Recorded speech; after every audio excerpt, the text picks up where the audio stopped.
Medical college ভর্তি পরীক্ষায় কোটা পদ্ধতি প্রয়োগের প্রতিবাদ এবং এই বছরের ভর্তি পরীক্ষায় ফল বাতিলের দাবিতে সারা দেশে কর্মসূচি পালন করছে বৈষম্য বিরোধী ছাত্র আন্দোলন। সকালে চট্টগ্রাম প্রেস ক্লাবের সামনে শিক্ষার্থীরা জড়ো হয়। এ সময় মেডিকেলের 2024-25 সেশনের ভর্তি পরীক্ষার ফলাফলে মেধাবীদের অবমূল্যায়ন করার অভিযোগ তোলেন শিক্ষার্থীরা। বলেন, কোটা বহাল থাকায় মেধাবীদের তুলনায় অনেক কম নম্বর পেয়েও সুযোগ পায় কোটাধারীরা।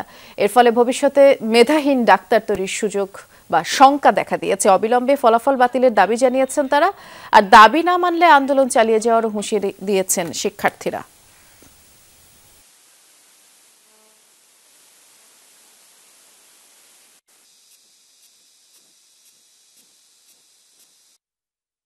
রাষ্ট্রের সমস্ত কাঠামোকে ভেঙে নতুন রাষ্ট্র বিনির্মাণের আমরা স্বপ্ন দেখছি। সেই স্বপ্ন বাস্তবায়নের ক্ষেত্রে সবচেয়ে বড় বাধা হয়ে দাঁড়িয়েছে আমার মুক্তিযুদ্ধ করে আছে আমার ভাই বোনদেরকে প্রিভিলেজ দিতে হবে। অন্তর্বর্তীকালীন সরকারের অধীনেই মেডিকেল ভর্তি পরীক্ষাটা সম্পন্ন হয়েছে, কিন্তু সেই পরীক্ষায় আমরা দেখেছি 173 নম্বর পেয়ে একজন চান্স পেয়নি, অন্যদিকে 130, 128, 136 পেয়ে একজন মানুষ চান্স পেয়ে গেল।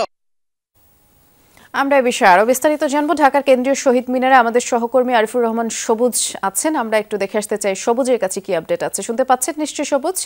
কোটা বাতিলের দাবিতে শিক্ষার্থীরা তো বিক্ষোভ করছেনই, কি বলছেন তারা? আপনি যেহেতু সেখানে আছেন, একটু বিস্তারিত করে জানাবেন। নুডলস খান নাই তো নুডলসই খান নাই।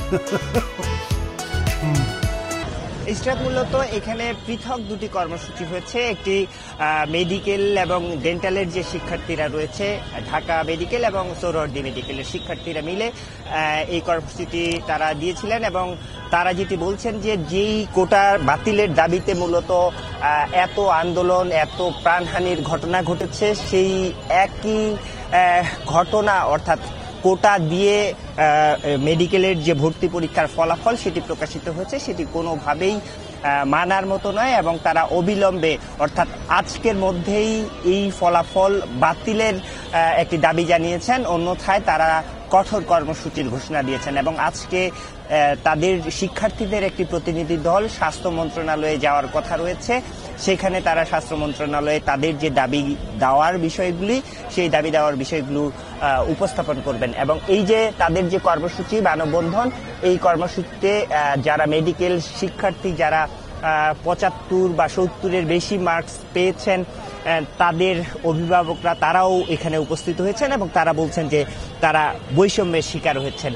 এই মেডিকেল শিক্ষার্থীদের পাশাপাশি মূলত সাধারণ শিক্ষার্থীদের নিয়ে বৈষম্য বিরোধী ছাত্র আন্দোলনের সমন্বয়ক মাহিন সরকার, তাদের একটি আলাদা কর্মসূচি হয়েছে এবং তারা যেটি বলছেন যে যেই আন্দোলন করতে গিয়ে তাদের এত মায়ের বুক খালি হয়েছে, সেই জায়গায় কোটা এখনো বহাল, সেই জায়গা থেকে তারা কোনোভাবেই এটা মানতে পারছেন না এবং তারা তাদের যে আন্দোলন অর্থাৎ শুধু যে মেডিকেল ভর্তি পরীক্ষা সেটি নয়, অন্যান্য যেই ভর্তি পরীক্ষাগুলো রয়েছে সামনে সেগুলো এবং অন্যান্য যেই চাকরির ক্ষেত্রেও যে কোটা বিষয়টি রয়েছে, সব ক্ষেত্রেই আসলে কোটা বাতিল চান এবং এই বিষয়টিতে সরকারের যে দৃষ্টিভঙ্গি, সরকারের যে দৃষ্টি, সেটি তারা আকর্ষণ করেছেন এবং আজকের মধ্যে এই সব বিষয়ে তাদের পরিষ্কার সিদ্ধান্তের কথা জানাবেন। অন্যথায় আবার জুলাই আগস্টে যে আন্দোলন হয়েছিল, আবারও আন্দোলন দেওয়ার হুঁশিয়ারি তারা দিয়েছেন, তাই তো? ধন্যবাদ আপনাকে বিস্তারিত জানানোর জন্য।